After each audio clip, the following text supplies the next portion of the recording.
We are going to start with a new chapter, and that is the anatomy of flowering plants. We already know what is morphology. Morphology means the study of the external structures of a plant or an animal. Here we are focusing on anatomy. What is anatomy?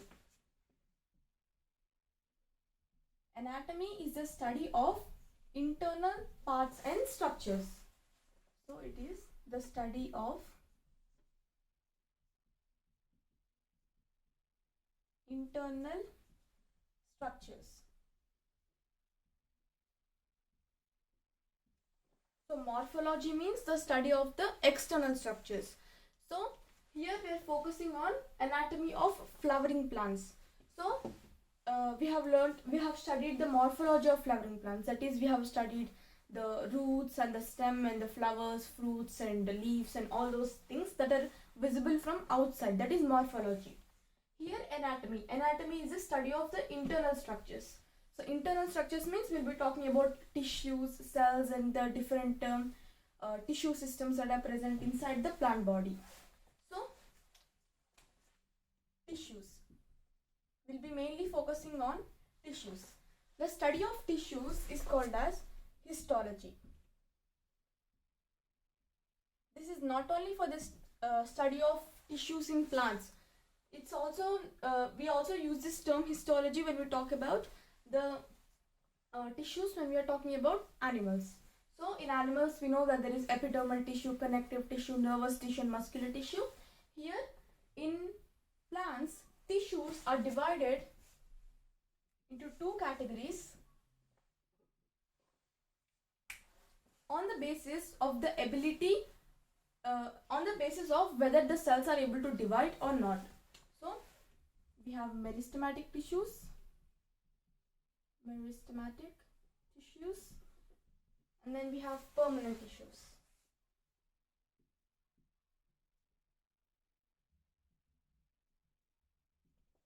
So meristematic tissues are the tissues which produce cells that are able to divide rapidly at a fast rate.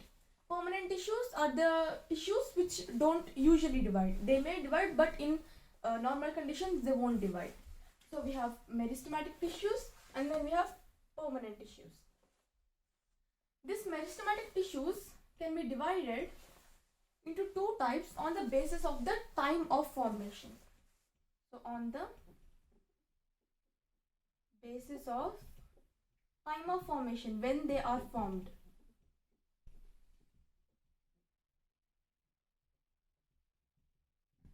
So the two types are primary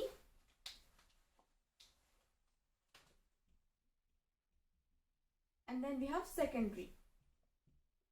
So meristematic tissues are divided into two categories on the basis of the time of formation, that is primary meristematic tissues and the secondary meristematic tissues. Second, so here we also have primary growth and secondary growth. Next, tissues, these meristematic tissues are divided on the basis of the position, on the basis of the location or position of these tissues in the plant body. So on the basis of location, where are they located? Location, where these tissues are located. These meristematic tissues are divided into three categories here on the basis of the location. The first one is called apical meristem. Apical meristem. Then we have apical meristem, and then we have lateral meristem. Lateral meristem.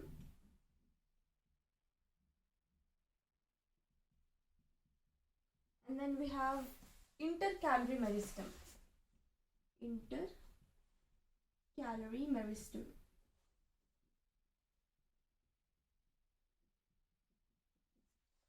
So apical meristem, lateral meristem and intercalary meristem.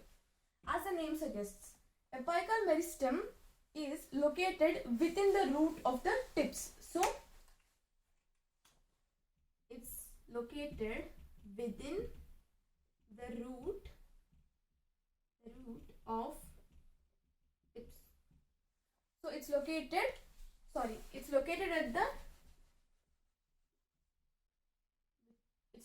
within the root tips. So for the root, if we draw, the roots has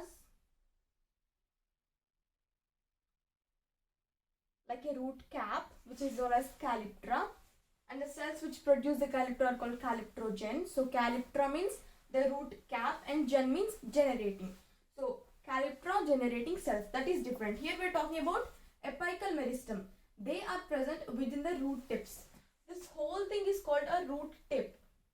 So when we studied the regions of root, there we have learnt about calyptra, which is root cap. Then we have learnt about the elongation zone, the maturation zone, and the root hairs and all that stuff. So apical meristem is present within the root tips or apex. So apex is the word, so apical or apex. Apex is the term that we use at the corner, at the tip of anything. So that's why they're called apical meristem, within the root tips.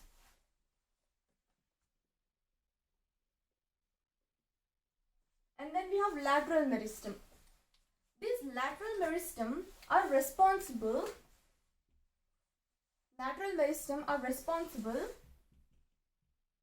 about the growth in diameter. So they help in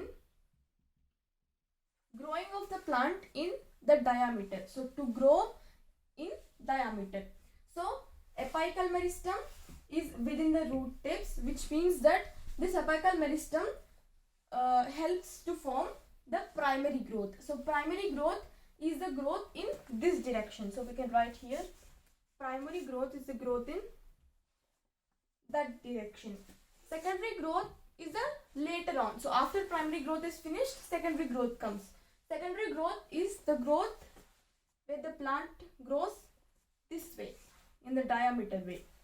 So primary growth is when the plant grows this way, in the upward direction. Secondary growth is the when plant grows this way. Intercalary meristem. This meristem is present at the internodes or at the base of the leaves. So at the internodes. So internodes are the spaces between two nodes. So if you have looked at sugarcane or any plant, here we have some places where the leaf arises. So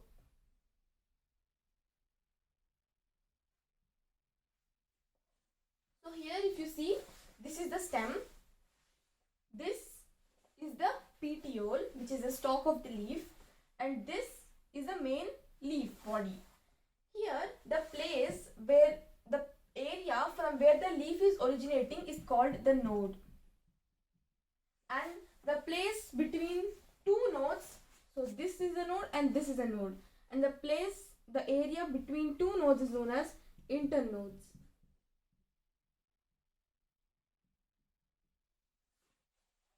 So this intercalary meristem is present at the internodes or at the base of the leaves, or the base of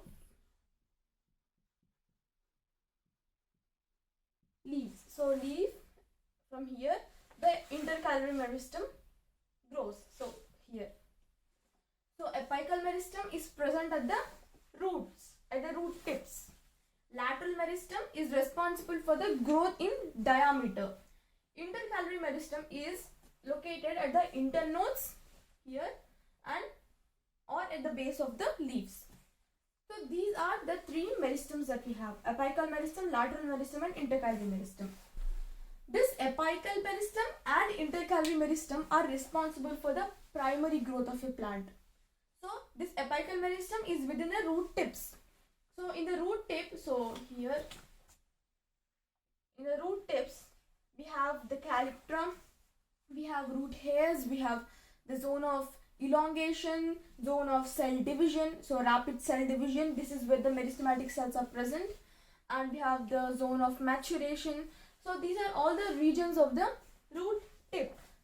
So because of this root tip, so when this root tip elongates, the whole plant body also elongates in this direction. So that's why we call them primary. They produce, or they are responsible for the primary growth of a plant. Intercalary meristem is also present at the internodes here or at the base of the leaves. These are also responsible for the primary growth. But lateral meristem is responsible for the secondary growth of a plant, because it helps the plant to grow in diameter this way. So first a plant needs to grow this way, and then once it has grown at a certain height, it then grows this way. So that's why primary growth and then secondary growth. So this is on the basis of time of formation. So we know that tissues are divided into two categories on the basis of their ability to divide or not. So we have meristematic tissues and then we have permanent tissues. Meristematic tissues are the tissues, meristematic tissues are the tissues which consists of cells. We know that tissue is a group of cells, so it's a group of cells. Tissue means a group of cells. So these meristematic tissues, they consist of cells which divide rapidly. So these divide rapidly,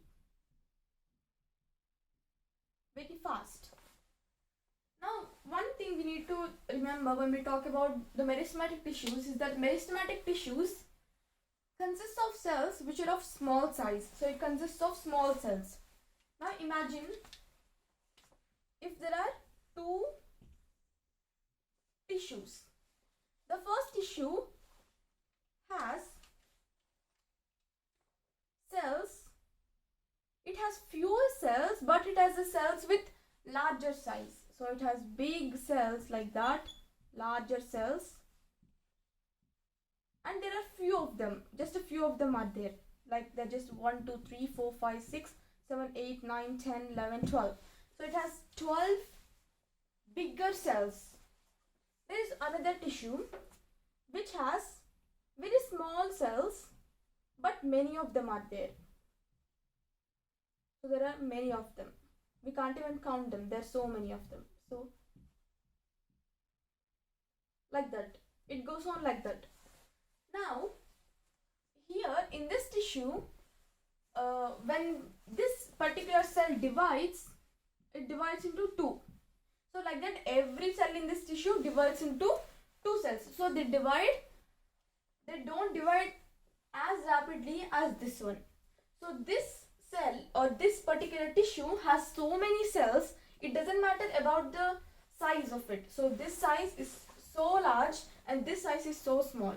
So these cells are small and these cells are large. So these large cells or these fewer cells divide into a certain number of cells. Here there are many cells which are of smaller size. So if this cell divides into 2, this cell also divides into 2. Like that, these cells which are formed are many as compared to that one, because there are many of these cells in this tissue, in this particular tissue. So that's why these meristematic cells consist of small cells. They consist of small cells. So this is about the meristematic tissues. Now let's come to the permanent tissues.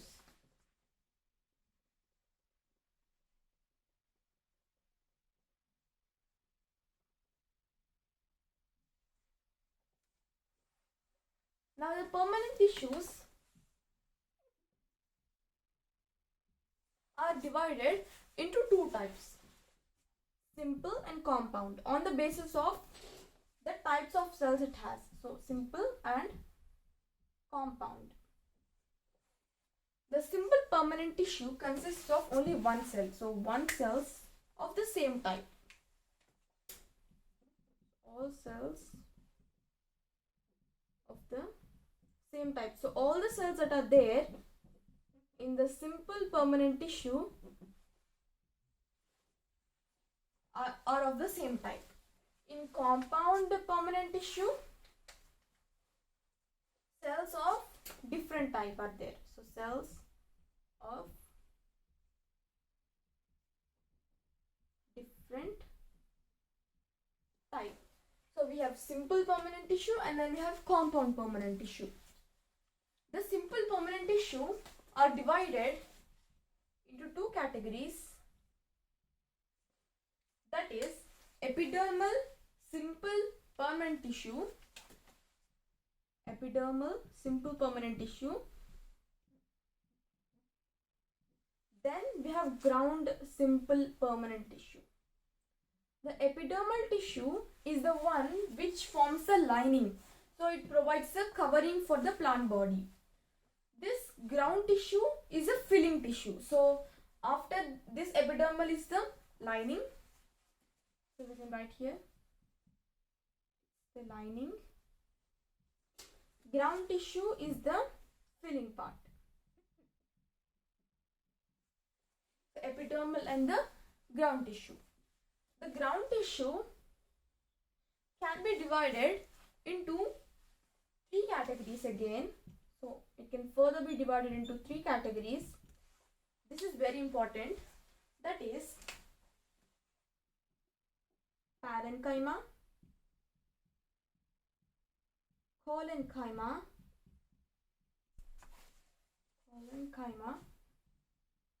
then we have sclerenchyma.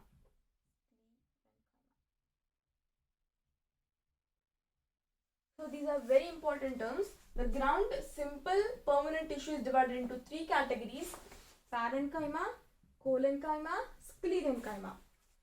This parenchyma consists of cellulose deposits as well as hemicellulose deposits. So these parenchymatous cells, so if we have to draw, they consist of really small cells with intercellular spaces, so they're arranged really loosely like that. They're not so tightly packed, and we can see the intercellular spaces here. So this in case of parenchyma, there is cellulose deposition and hemicellulose deposition.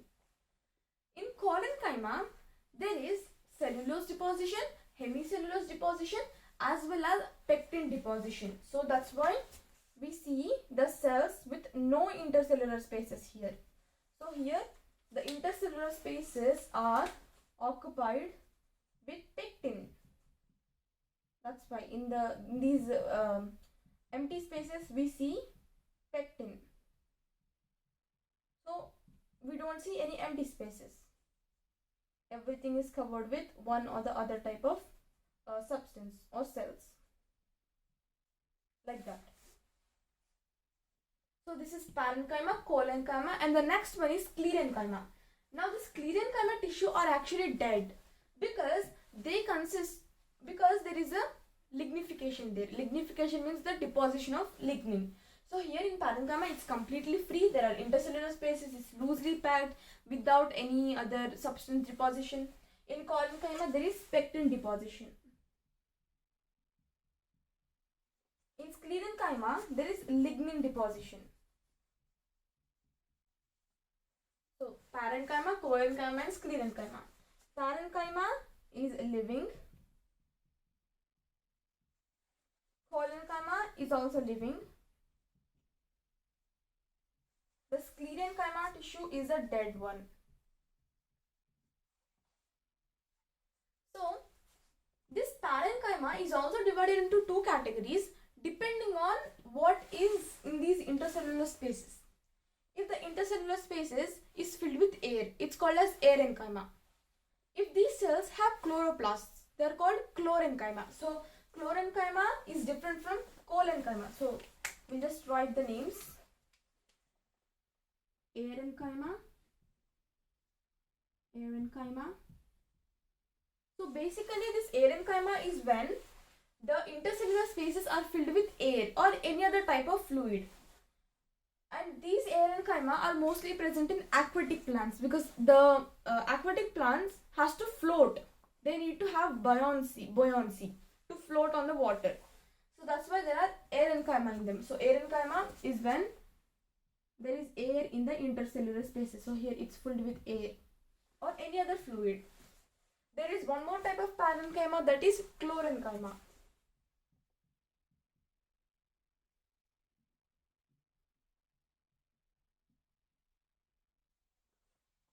Chlorenchyma consists of cells with chloroplast.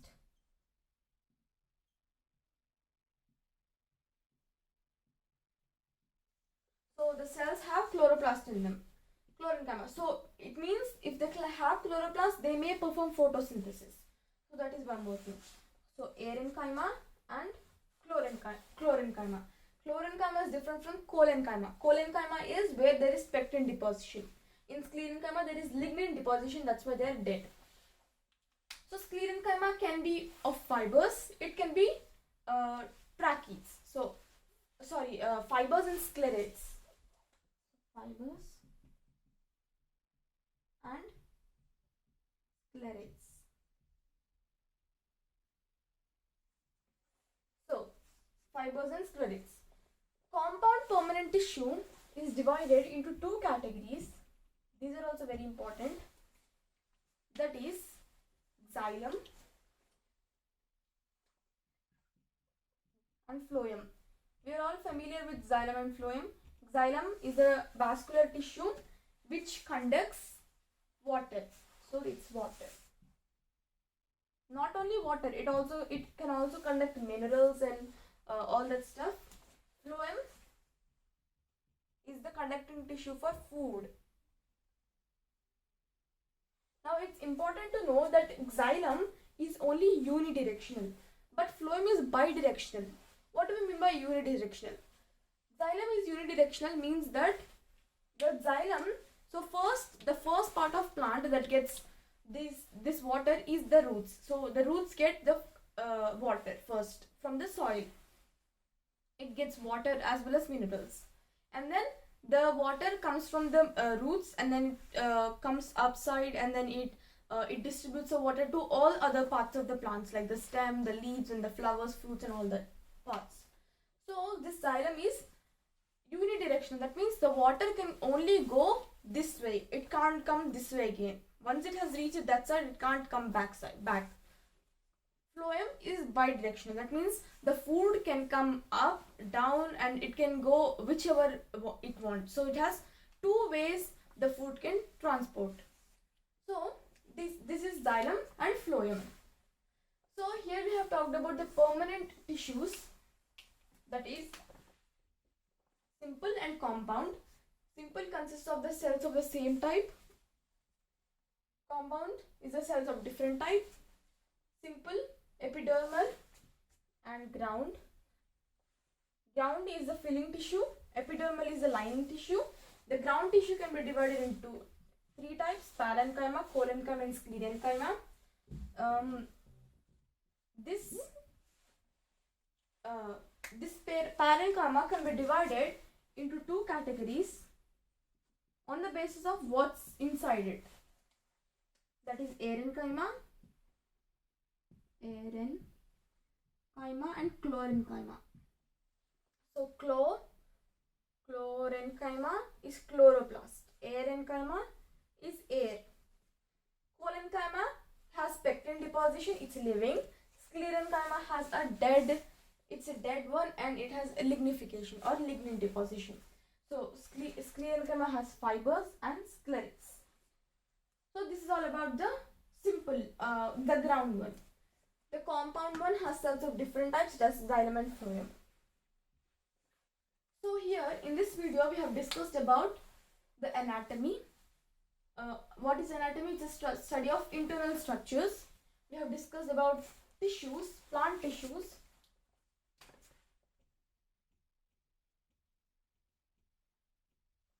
Plant tissues, that is histology. The study of tissues is histology. It's a group of cells.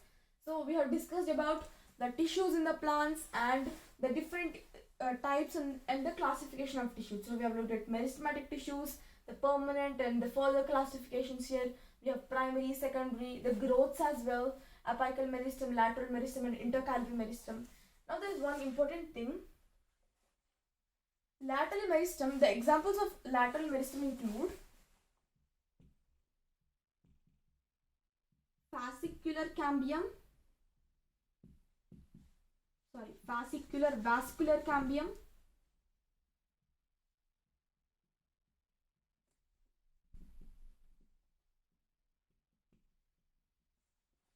there is interfascicular,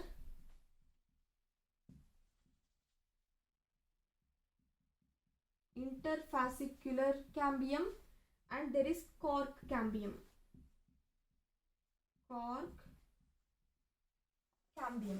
So these are some little examples of lateral meristem: fascicular vascular cambium, interfascicular cambium, cork cambium. These are just 3 examples of lateral meristem. So in this video we have discussed about what is anatomy, the study of tissues, and we have looked at the plant tissues and the different classifications of the plant tissues.